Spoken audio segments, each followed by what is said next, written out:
cultivate too. This is primarily a fiber arts podcast, but I get up to all kinds of shenanigans as I homeschool my kids. My name is Emily Wood, and I live in Midland, Michigan with my husband Colin and our two kids, Elias, who is in 5th grade, and Stella, who is in 1st grade. Hello and welcome back. I have just a few announcements at the very beginning. So the first one has to do with our 100 subscriber giveaway. Karen Caldo, I sent you an email back responding to your email. It had 2 attachments with the colors that you can choose. And I will get your yarn dyed up this week. I'm gonna talk about why my dye studio is in a total disarray, but I'll save that for the homeschool life update section. The next quarterly giveaway, I actually started my Use My Stash make-along. And I looked into the community tab on YouTube, but you have to have 1,000 subscribers first. And while I'm not arrogant enough to assume that we will ever get there, if we do, I will immediately set that up because I think that will be a really nice way to utilize forums and showing your and building a community so you can show your projects off, and we can then use that to talk about the quarterly giveaway so we can see what everyone's working on, and then we don't have to use Ravelry. So I'm still looking into what we'll do until then, so I will update with that next time. I just looked into the community tab requirements today, so give me till next time and I'll look into it. But the make along is anything in your stash. If you use anything in your stash to make something, you can enter for some free yarn. You have until June 30th at midnight Eastern Standard Time.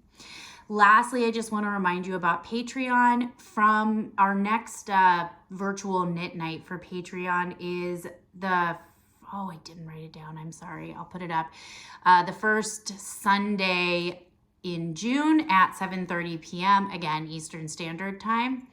It's $5 a month for the Patreon subscription, and I do a dye project and giveaways every month for the patrons of the podcast. And that's all I've got for announcements. It was very jumbled and not a great organized start for the recording, but here we go. The first project I'm going to talk about is the Vanilla is the New Black by Anna Fletcher. And I am just realizing that I already wore the pair I showed you last time and haven't washed. So I was working on the Red Rocks. Trying to think of if I took a picture or not. I'll take a screenshot of the video if I think to do that, and I'll try and add it up here. Anyway, so Knit Picks Felici Red Rocks. I did a pair of Vanilla is the New Black. I think I did this 72 stitch size, but I finished them. I, at the time, was on the heel increases on the second sock, but I had finished them both and cast on another pair of socks. I think last time I explained, I've got so much travel knitting time right now with soccer practices and soccer games, and then 2 knit nights that I go to. Actually, on Friday nights, I've been spinning, which I talked about last time, and I spun again. But I've had a lot of vanilla knitting time. So I started Desert Vista Dye Works Crazy Unicorn Frap. And it's bright, bright pink, like a cyan, my son would say. And then a stripe that has like speckles of the 2 colors. Oh, I love this. So, and it has that cool strong heel that I love. And so these are for myself. I used to do the Desert Vista Dye Works. It's a really long name, and I'll put it up here when I look it up. But I used to do her knit along, and I think I'll do it again next year because I love her yarn. I think they make fantastic socks that are well wearing. It's a very worsted spun yarn. I just like how it's spun. I also love, this one's the sparkle. You can maybe see it. I think I can see it on the screen. But it's got the sparkle in it, and I like this one too. So yeah, I think I talked, I think on Red Rocks I used size 2 needles, and this was the first pair I cast on with going down a needle size, which is ridiculous that I am such a loose or tight knitter that I needed size 2 needles for socks, but I did at one point during grad school. But now I'm knitting on size 1, and I think I might even need to go down another, so that's kind of cool. But yeah, they're going along great. I will probably have them done by the next time we're recording. I think we have 2 games each the next 2 weeks. So, but plot twist, I started the soccer season off. I'm going to show some pictures. This was the first game. I had a balaclava and a hand spun scarf. And then the second game is this selfie. It was bright, nice, and sunny. Now it's too hot to knit. Like, my hands are sweaty in the sun. So now I just can't knit. So maybe I won't get them done. Maybe I have less vanilla knitting time now that it's warmed up. It's chilly today, which is how I could get away with my soldatna. But it's supposed to warm back up again, I think. So we'll see. Anyway, I am done chatting your ear off about these. Okay. So I talked about the Modern Mocs by Becca Knits, which is $6.99 US. I knit a pair of them and they were too big. I did swatch, but not for the stockinette, just the double knit. It's fine. They fit my husband, so I gave him the first pair.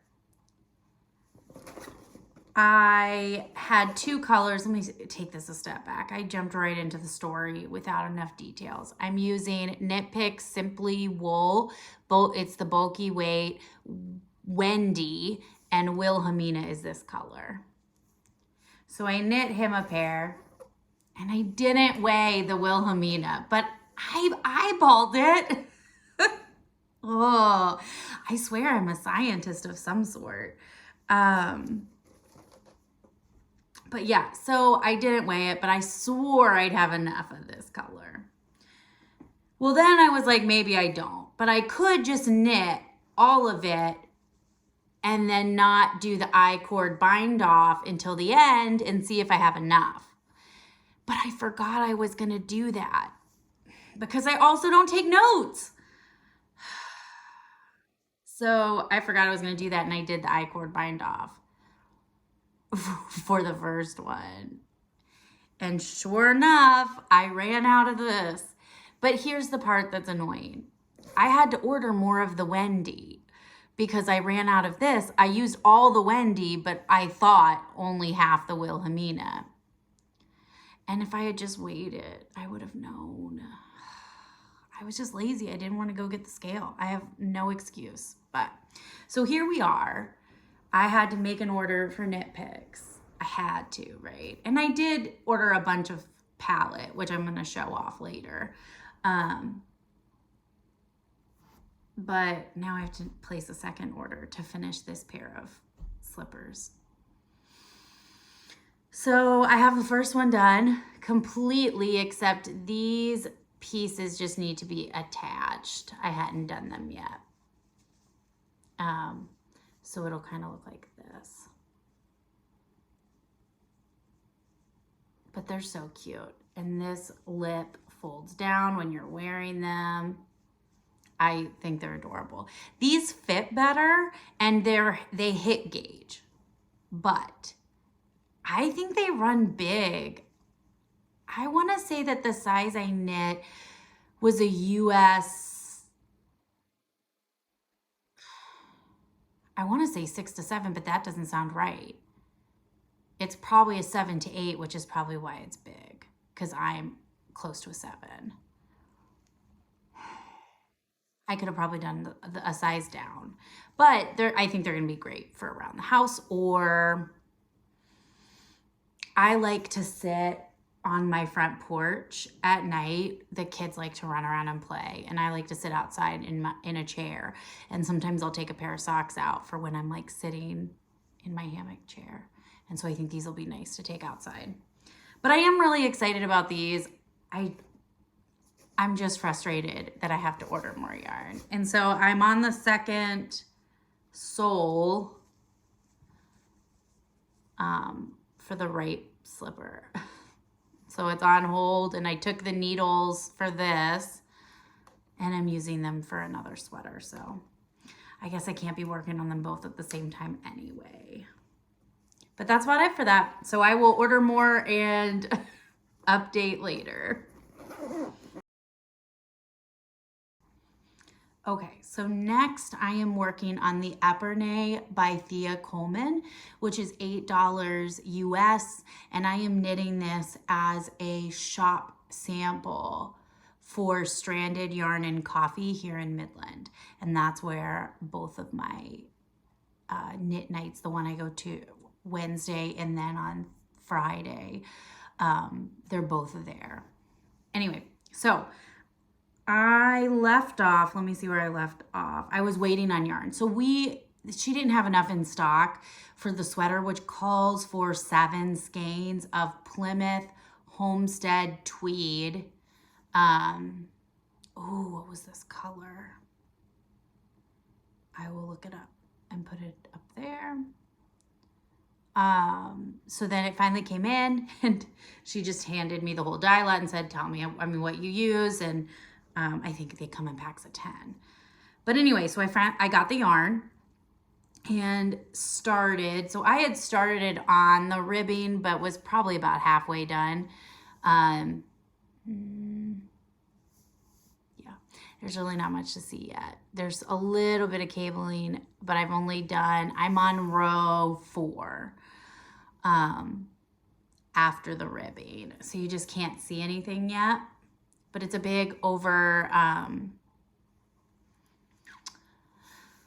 oversized cabled sweater, and I think it's going to be fantastic. So I have been working on this today, and it's charted, so it's going pretty fast for me. I feel like I would definitely say intermediate pattern. I don't know. Because there's a lot going on. So you have side charts, you have a chart for the side, a texture section, a chart for the front, a texture section, the chart on the side again, and then you repeat all of that. And then there's like a little, I think it's 8 rows of purls in between the start and finish. It's just a lot of things moving at one time. And I don't know if I would think that a paper pattern would be hard to use because of all the charts, and they're not on the same page just due to size. So, but I'm using Knit Companion, and that seems to be pretty easy to go back and forth between my charts. And each chart has individual counters so that I can change it when I'm done with the chart. So that's nice. I love Knit Companion. If you don't use it or haven't used it, I absolutely use it. I think I pay for the premium or, the highest level, but it's like $15 a year. It's totally worth it.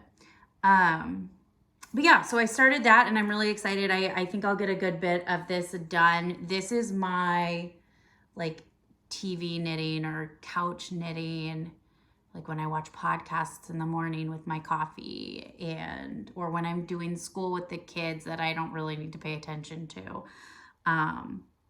Like if they're working on something I don't need to be teaching at that moment, then I can work on this. Otherwise, I can really only do like a vanilla sock. You want to hear a good story? My husband went upstairs today, and I asked him, I said, hey, grab me a pair of knit socks, just any of them, I don't care. And he came down and said to me, Wow, I really did not realize how many socks you had. And I had just washed them, and I tried to keep them in 2 like little plastic bins. And I feel like if I can stuff that with socks, that's more socks than I need. He's like, you could go like a month without washing socks. And I was like, oh yeah. I was like, what? Why do you think I keep asking you if you want socks? Or that I started knitting for the kids. Anyway, it was really funny. It's like, wow, that's a lot. Yeah, it is. All right. So I think that's all for this one. Great pattern though. I really like how it's written. The markers are really helpful. I want to change it so that now that I know what the markers are for, I want to change it for color coding purposes, like pink for the marker that starts the 17 side cable chart, or green for the section that starts the textured pattern. Just to make it one more step towards mindless knitting. Yep.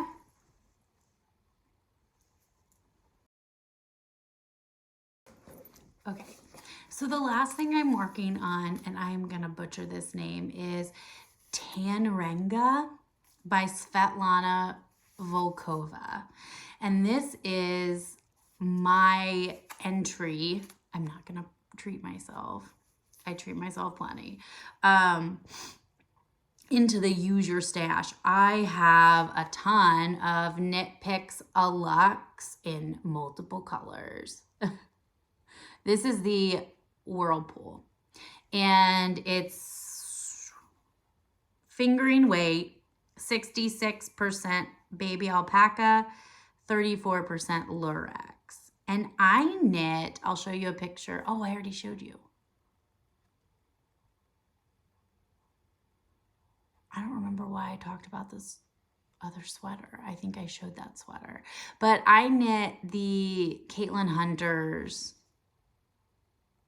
I'll have to look it up. I think I talked about this last time. I'm just going to stop and redirect. But anyway, Knit Picks a Luxe. I got some of this in Opal, I want to say it was called, and loved it. Knit with it, loved it. I made my daughter a dress with her, and a matching dress for her bitty baby to go with it out of it. She did think it was pretty itchy though, so that was kind of a bummer, but I did get great pictures out of it. And I have a sweater out of Opal as well. I don't have a good picture of that, but it's the Alice, I think. I'll show a picture of the pattern. And I love everything about this. I think it's beautiful. I like the feel when you're knitting with it. I like the fabric it creates. So I picked this pattern, and I wasn't sure how much I liked it, but I'm gonna try as a nicer cardigan. And this can be a gift if I do not love it on myself. I have some people in mind that I think would like this. Anyway, so this is, let me see how it'll look. This is the lace pattern. It's really pretty. It's like a wavy, and it's knit up like a shawl, a triangular shawl is at first. So there's a center stitch, and you're just knitting back and forth like literally like a triangular shawl. And somehow it'll connect into the arms. I have no concept of this. I'm so excited. And that's why I was drawn to this. I was drawn to this pattern because I thought I was so intrigued by how it was structured. And I saw the possibility in the construction. So I'm really happy with it so far. I know that this makes a good lace. I have the Caitlin Hunter sweater that now I can't think of what it's called, but it has a lace at the bottom of it. It's cropped, and it holds up really well. I really like the wear and tear of this sweater. I used to wear it every week, and it held up really well. It's hot. It's alpaca and Lurex. It's hot. And I can only, there's shorts, all of the sweaters I have out of this. So I have 2 sweaters out of this yarn, and this will be the 3rd, are all short sleeve. And I can only wear them in the dead of winter. It's too hot. So yeah. Anyway, I'm really excited about this. I really like knitting it. It's only like 1 row of patterning and then either a knit or purl row with some increases. It's not bad. It's pretty easy to memorize, and I'm just really excited. But this is kind of outside of my normal go-to project, or I would say style. So I'm hoping I can pull it off. Okay, so for spinning and weaving, kind of, I'm just going to throw this together. I dyed a weaving warp and weft that I want to put on my loom this summer. And I talked about wanting to get it dyed because I had it in my stash, measured out. I talked about wanting to do that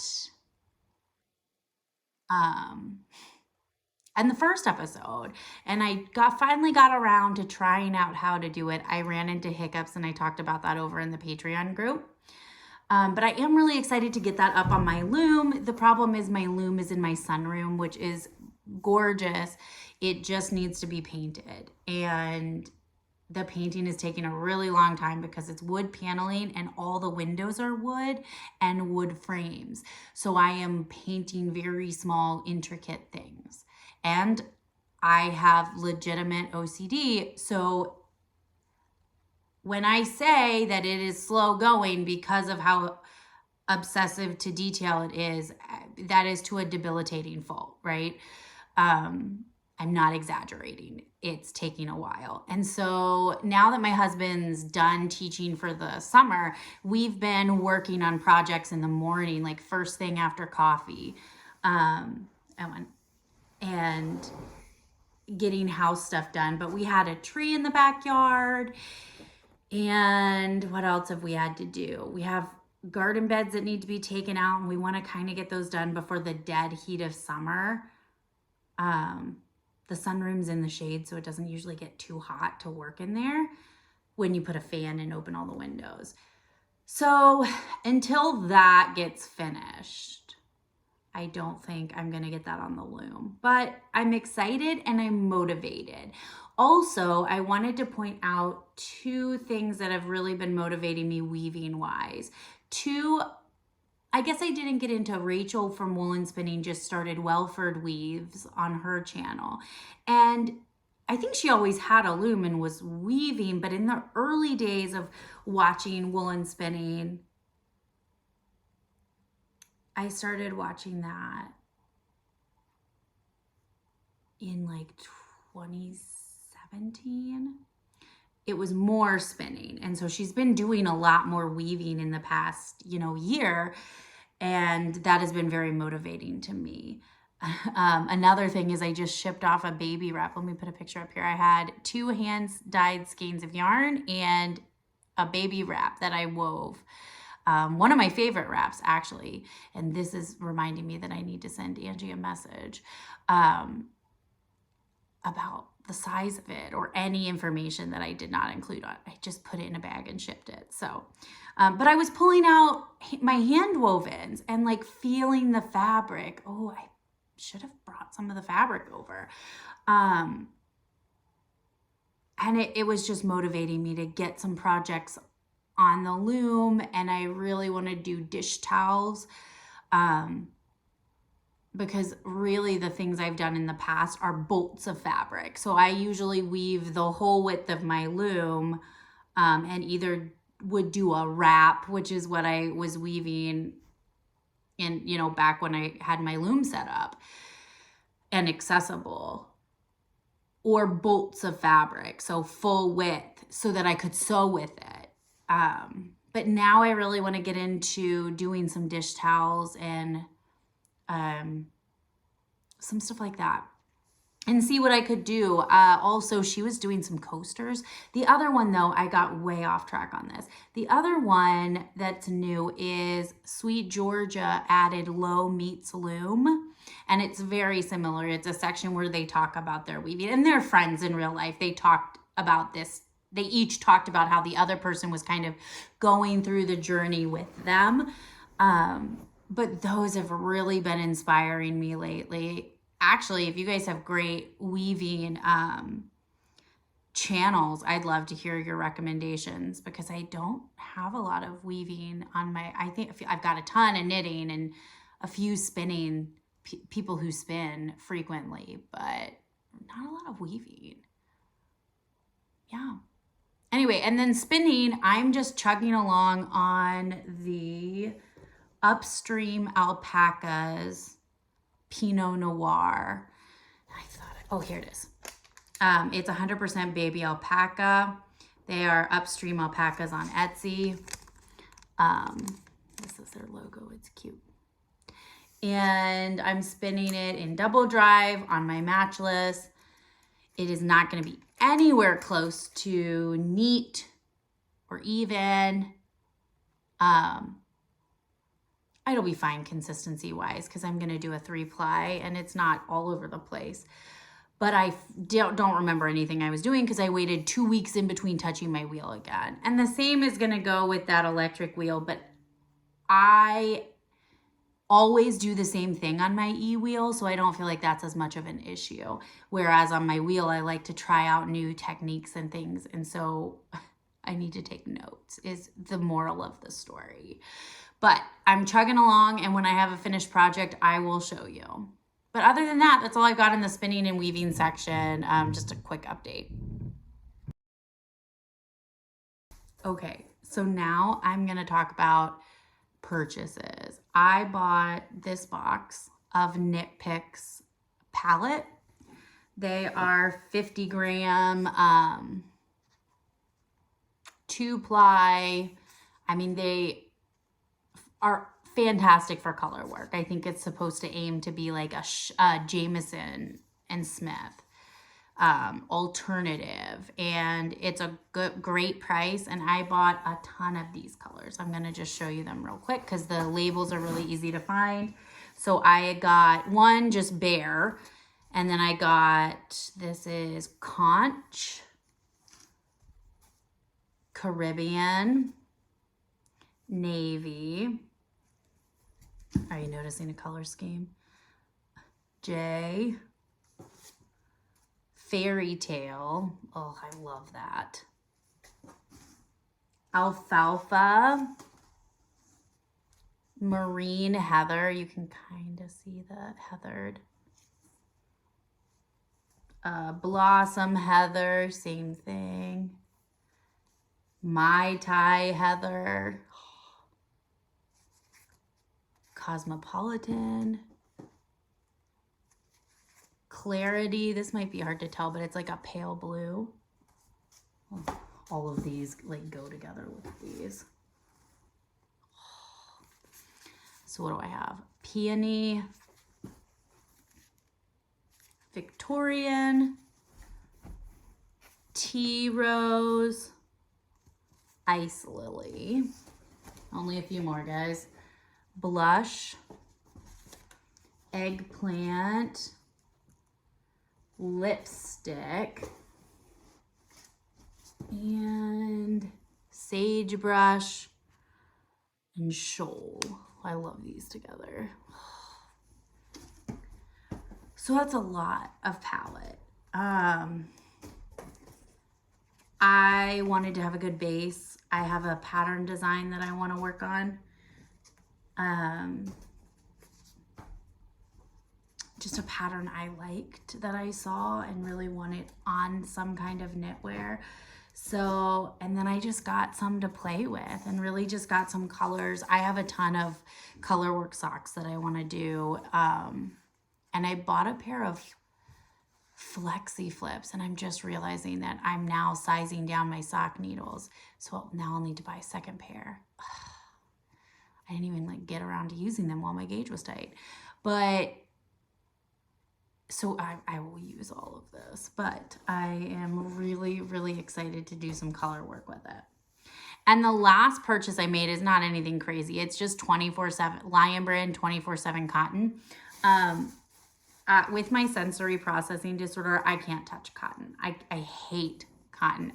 It's a texture, and when it rubs together, the sound, I cannot work with it. I am hoping this is the exception. My friend Sarah loves this yarn and uses it all the time, and I had actually purchased it for another project. It's mercerized, which is a manufacturing process that they do to the cotton, and it's kind of like it is a chained construction. It's very interesting, or like a braided almost. Maybe it's not. Maybe that's just how it's. I kind of want to take it apart now to see. Huh. Okay. So it looks cabled. I don't know. It's 3 2-plies plied together. And that makes it look like this kind of not chain plied, cable plied. That's interesting. I like that. Okay, so I bought this and I'm doing the bow hat. I want to make the bow hat, and I'm really excited about this. It's been in my queue for a while. There were like no color options there. I also was going to get yarn to do these grocery bags, and I don't have the name of them down right now, so I can't give you any information, but they're market bags that fold up into these little cute animals, and I want those for the farmer's market. We go down there like on Saturday and usually Wednesday to kind of just walk around. But I think this is going to be perfect yarn. And I'm very happy she told me yesterday when we were meeting up that there are a lot of colors online that you can order. And so I can just order through them, which I'm excited about because this is the right weight. But yeah, I'm really excited about that. I am not going to cast this on. I mean, it is crochet. I don't have a crochet project on the hooks, but I have a lot of knitting going on, and that I have to like convince myself not to work on the Alux short sleeve sweater so that I get this shop sample done. But I'm really excited to cast this on. And I know if I do, I'm going to obsessively work on this. So I need to like chill it and wait for this one.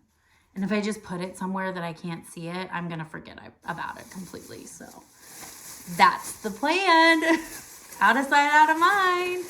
All that object permanence. All right. I'm going to. Okay, so in homeschool life stuff, we really don't have a ton to talk about. We did go to Great Wolf Lodge and stay one night during the week. For those of you, I know I do have an Australian viewer, so let me explain. Great Wolf Lodge is just an indoor water park that's very small, but it's attached to a hotel, and they have other like, touristy things you can do, like Magic Quest, which I'll get to. But we went and stayed one night, which got us access to the water park, which was fantastic. We did this in lieu of a birthday party for our youngest this year. Her choice. And then her birthday is actually this Friday. She turns 7, which is impossible to believe. She is our youngest. And she turns 7 on Friday, and we have friends in the neighborhood, and we're going to have them over for cake. So not a big day. She has planned all of the meals for the day, which is fantastic. And she has told my husband the meals, not me. Although she is asking for him to make his mac and cheese. So like, you should talk to your dad. That's his thing. So I'm not going to complain. But we went to Great Wolf Lodge, and that was fun. I didn't take any pictures. I have a waterproof case on my phone, so I brought it with me.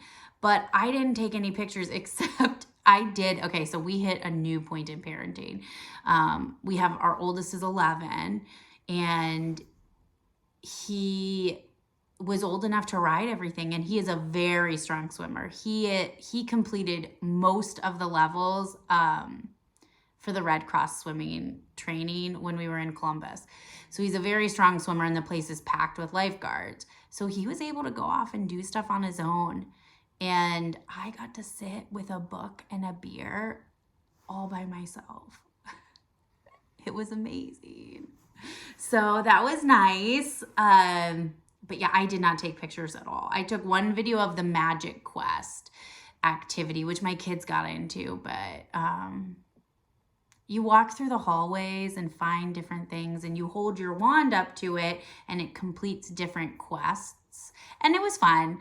And the kids got into it, so that was fun. But I just didn't get pictures, so I apologize. But that was fun and took up time. Soccer is still dominating our schedule. I signed the kids up for soccer camps and swim lessons over the summer, which we haven't done for 2 years. Yeah. The other cool thing, though, we did this past time was there was free comic book day at Stranded Yarn and Coffee, which was great. My kids got they got to pick 2 of the this year comics, and then as many as they wanted of the previous year. And then I also, because I am such a sucker when it comes to my kids asking me for things, because I want the things that they want. Like, I just have kids that like my nerdy things like Doctor Who. And so, like, when you ask me to buy the Doctor Who Essential Guide 12th Doctor Edition, the answer is going to be yes. He was excited. It wasn't that expensive. Oh, I guess it was more. I was looking at the UK price. But it has a lot of the older episodes and stories too, which he hasn't seen. So he was excited about that. And I don't know if it's a good book. I don't know anything about it. It just is cool. So I bought that as well. But that we paid for. But everything else was free. And it was great. The kids got cool stories. I think they each got left with like 5 comic books. Not huge, but like great. And so then we went across the street to another coffee shop. Grains and Grounds. I need to look up the name and I'll put it up there. But we walked across the street because our friend told us that there was a puppet show. And so we were like, oh yeah, we'll go. We're right across the street. So we went to Free Comic Book Day, went over there. And my kids, I have a picture of them all sitting and reading at their comic books, but they're all spread out. You can see they got a good bit. But Cheryl Levy here in Midland used to work at the library and volunteer, and she does all kinds of stuff around town. But she put on a puppet show, and we went to it. And I have an 11 and almost 7-year-old, right? Like, my kids are older. Some of this stuff is hit or miss. But I thought Stella would enjoy it, and if Eli didn't, he had his comic books, and he'll sit and read. Both my kids totally got into it. She's fantastic. It was interactive. The kids all were getting up, and she needed tons of volunteers, and the adults participated. Like, it was a blast. So, but it was fantastic, and she really got into it. So I have a few pictures with our friends' faces not in there. But yeah, it was a great time. So we did that. What else have we done? Oh, another trick that we got this week. Aldi had their yoga balls back. So I got 2 more of those. And I have a picture of my daughter watching Hamilton, which we are all obsessed with, on the yoga ball. She has shorts on, don't worry. But we have been utilizing the yoga balls during school. We've been utilizing them just as a way to move our bodies. And I have been sitting on them and like stretching and balancing and fidgeting and getting that sensory input that I need from being able to move my body that I can't do when I'm seated. Yeah, so we've been utilizing that. Highly recommend. My daughter loves it. She'll do school way longer because she's playing on a bouncy ball than if she's not. So super into that new hack. We got a new game too. We actually bought this for a birthday party that we went to, and I had to buy one for ourselves too. It's the Weird But True game. Weird But True is a National Geographic series. And I think it started off as books, and then they made a awesome series called Weird But True. And then there's Weirder But True. And there's a predecessor. It's a brother and sister. And they made a show together. Something Nature Time, I think. I'll look it up.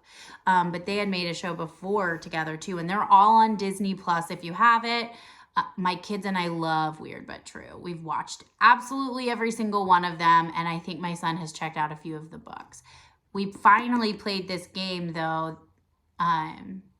And it was so much fun. The four of us had so much fun. So it asks questions, and then everybody has answer cards, and they're face down. So it's like a game show, a trivia game show. It was a blast. And there were some of them that Eli and I knew from Weird But True. And it was so funny because my husband would be like, how do you guys know that one? And it would be like, oh, that one definitely was from the TV show. But this is a great game. And it was on sale at Target for like $13. I would have paid more. I wish they had like expansion packs. Like, I loved this. But my husband was saying it's kind of like Trivial Pursuit, which I guess I've never really played. And I love trivia. We have not found a trivia night here. That's a harder thing to do with younger kids. Once we have kids that can like stay home alone, and Eli can, but he can't watch the younger one. We'll do stuff like that. But I love trivia. So this is like going to bar trivia at home with your kids. I won. We don't need to keep score in our house, but here, I won. We actually just kept like playing afterwards because we had a little bit before it was time for the kids to go lay down. So we were like, let's just keep answering questions. It was great. Highly recommend. What else? We got solar panels this 2-week period. We have been going through the process to get solar panels for a while now. And we were just waiting on some permit stuff and other things. But they went up last week, and it only took them one day. But they need to send somebody out from the electric company to update our meter and to inspect the system before they turn it on. The system itself is turned on and going to our battery. It is not yet hooked to the grid. So once they do that inspection, which is happening on Thursday, it's happening, which is 2 days from today, but will be past when you see this. But they'll come out and do that and have everything hooked up, and we're so excited to have it finally done. But that kind of took like a whole day. We didn't know they were coming to install them until the night before at like 8 p.m. I think it was the time difference. They called and we're like, hey, we could have people out tomorrow. And we were like, yeah, I mean, we're going to be home. But it was in and out of the house. So the battery is in our basement. So to get to our basement, there's no exterior entrance. So you have to go in the house and through the kitchen. So people were just in and out a lot for that. But in addition to that, we had that part of it is that they blow in new insulation and re-insulate your attic. So they were in and out of the house to do that. Like it was so weird. They had like a big long tube that went into the house from the truck. It was just like insulation was like sliding through it for a while. So it kind of ended up derailing our day, not in a negative way, but derailing our day. So that took like a whole day, but we are very, very excited to see how all that works. Yeah. Then we've been we've just been doing boring stuff. We have these big garden beds in our backyard that take up most of the room. I'll take a picture and add it in. And a tree was cut down and I don't need to get into it, but there were issues with the service, and so we didn't get the tree removed and are just cutting it up. So my husband and I have been working on that, and then we're going to tear out those garden beds. But I also got new garden beds for my front yard, which is where I get my sunlight. They need to be sealed. So I bought Garden Seal, I think is what it was called. I'll put a picture because I found it online. I can take a picture of it. It's a non-toxic, food-safe wood sealer. So it'll be good for garden beds, and then we'll get that in.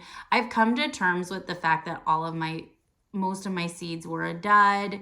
This year, I didn't have good luck with my location. I have other places in my house that I'm going to put the seedlings next year. But also, I haven't even filled the beds because I need to seal them. So I'm behind anyway. Mainly just because it was so cold for so long.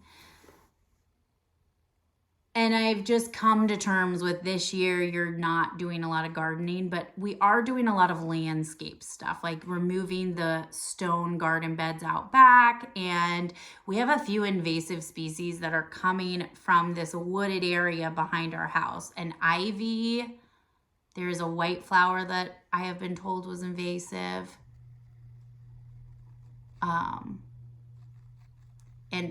And then there was something else that I saw out there. Anyway, regardless, and we have to get that stuff all dealt with. So I think that gardening is not really happening a ton this year. Okay, so I think I got cut off there a little bit at the end, but I'm gonna end that section. My husband got home. I got very distracted, forgot where I was going with topics and whatever. Anyway, the first thing I want to talk about in the personal learning section is this amazing pattern book I found, Knitting with Disney by Tanis Gray. It was on display at our library. The only date I can find on it is 2021, but I don't know when this was written, and I will try and look it up and see what I can find about it. But I wanted to show you a few patterns that I loved out of this. And I don't know when these patterns were written. Let me see if it tells us that.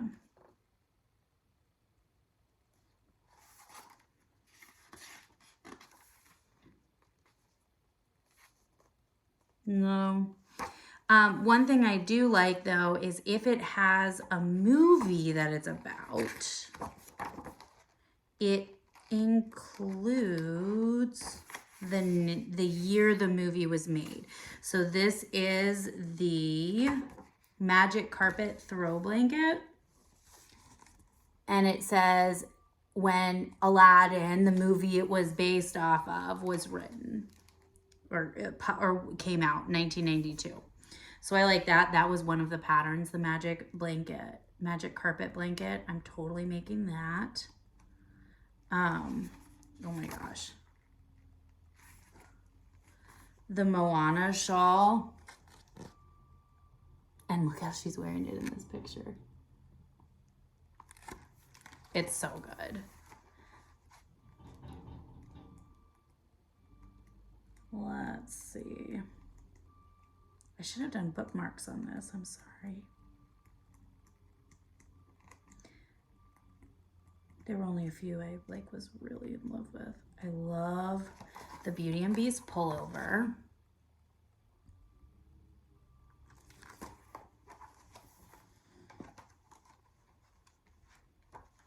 Yeah, the Ariel socks. See, I feel like I've seen these. This is why I feel like I don't know when this book was written. I feel like it's one of those things that it's new to our library, not new, out. But that's the piece I'm trying to figure out. This was so good too. Cusco's poncho from The Emperor's New Groove. Yeah.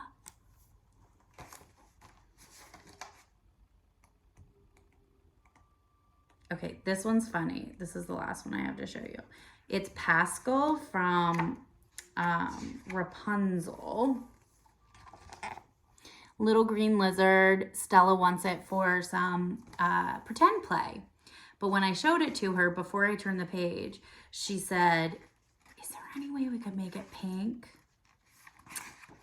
Well, cue the pink one. It's so cute. Oh, I cannot. Look at that curled tail. So I have to make that.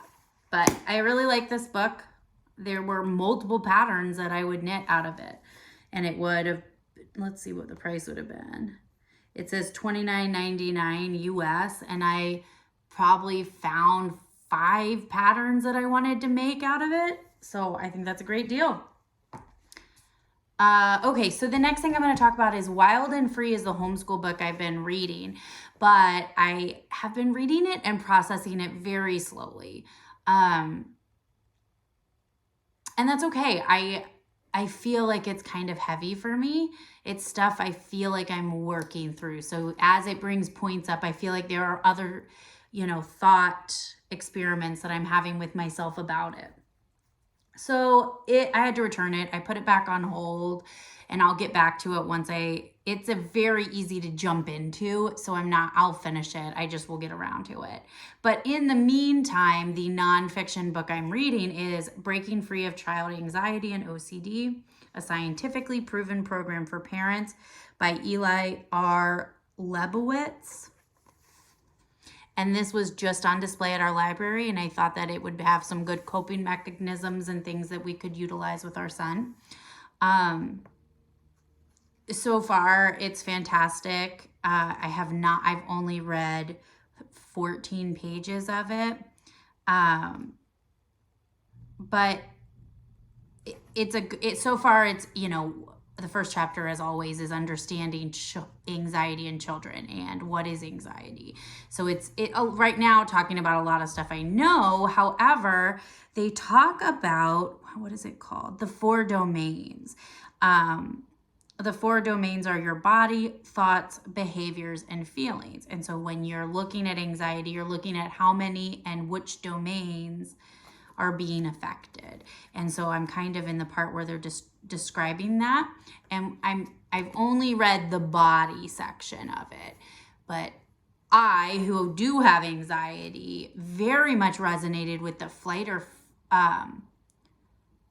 flight response in your body. And so that was something I didn't even know about myself and how I cope with anxiety. And I thought that was really interesting. So I'm going to look more into that, and it will talk more about that. This is the first chapter. So I think this is going to be good. But again, I feel like I'm vetting it because I didn't go out and search for this book. It was just on the shelf at the library. So I'll let you know if it's any good.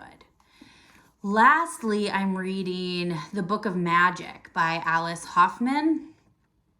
I think I just saw this, read the insert, and thought it sounded great. It is very good. I am really, really enjoying it. I think the characters are fantastic. I think that the story is unique. I think you go from perspective to perspective. The narrator changes, which I always enjoy, or usually enjoy. But it's just well done. I want to read, though. It has all these amazing references to reading and libraries. And the very first line of the book, I immediately knew I was going to like it. But it says, some stories begin at the beginning and others begin at the end. But all the best stories begin in a library. And I loved it. And then there have been many more throughout that I don't know where to locate them. But I'm like 275 pages in. I've been really distractible lately. I've really had a hard time sitting and reading. Which is why I haven't been doing a ton of it. And I totally am into audiobooks. That's not the problem. I've been reading a lot more because I've been sitting outside. The problem is just staying focused. And and getting distracted. Something in the book makes me think of something, and then the next thing I know, I've been staring at this tree in my yard for 5 minutes, and I've been thinking about who knows what, but I didn't read the page that I've had open for 5 minutes.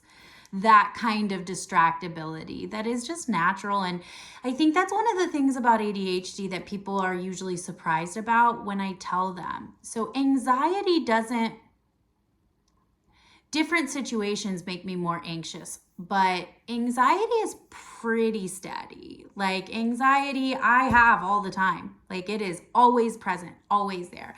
And ADHD symptoms are much more fluid. There are good days and there are bad days, and there is much more variability.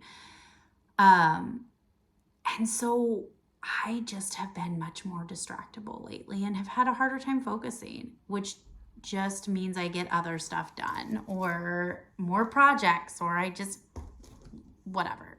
But we have been sitting outside. It's finally nice in Michigan. It's chilly today, so I shouldn't say anything, but it's been nice out, and we've been sitting out on the porch after the kids do quiet time, reading and just being outside. Mosquitoes aren't there yet, so we've been enjoying that.